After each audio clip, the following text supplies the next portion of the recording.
I've faced many formidable foes in my time, but none quite like Attila the Hun. And yet there was one man who stood against this seemingly unstoppable force. Flavius Aetius, the last great general of the Western Roman Empire. His story is one of courage, strategy, and the weight of an empire on one man's shoulders.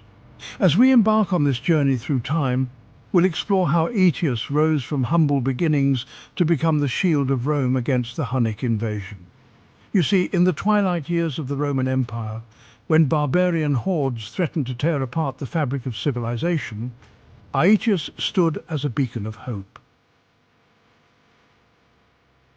As a young lad, Aetius was sent as a hostage, first to the court of Alaric the Visigoth, and then to the Huns. As Aetius grew older, he climbed the ranks of the Roman military with remarkable speed. His understanding of both Roman and barbarian warfare made him an exceptional strategist. By 430 AD, he had become the most influential man in the Western Roman Empire, holding the title of Magister Militum, Master of Soldiers. The Hunnic Empire, under the leadership of Attila, had become a force of nature, sweeping across the continent like a tidal wave.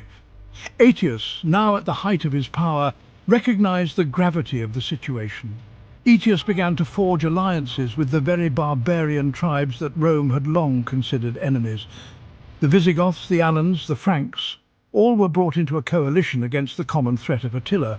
It was a diplomatic feat of astronomical proportions. You see, Aetius understood that survival sometimes requires putting aside old grudges and finding common ground with unlikely allies.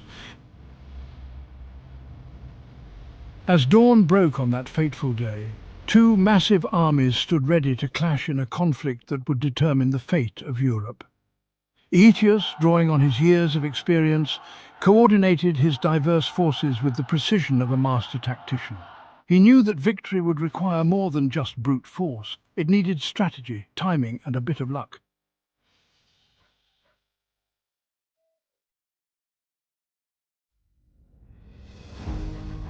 As the dust settled on the Catalonian plains, the true significance of Aetius's victory began to emerge.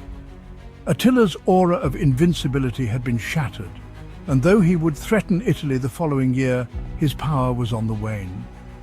Aetius had saved Western civilization from the Hunnic threat, earning him the moniker the last of the Romans. But history, much like space exploration, is full of ironies. Despite his monumental achievement, Aetius's end was tragically ignoble.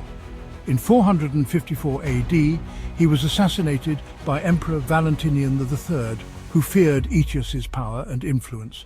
It was a short-sighted act that would hasten the fall of the Western Roman Empire.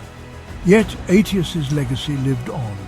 His victory at Chalons bought crucial time for the nascent kingdoms of Western Europe to establish themselves. In a sense, he was the bridge between the ancient world of Rome and the medieval world that would follow.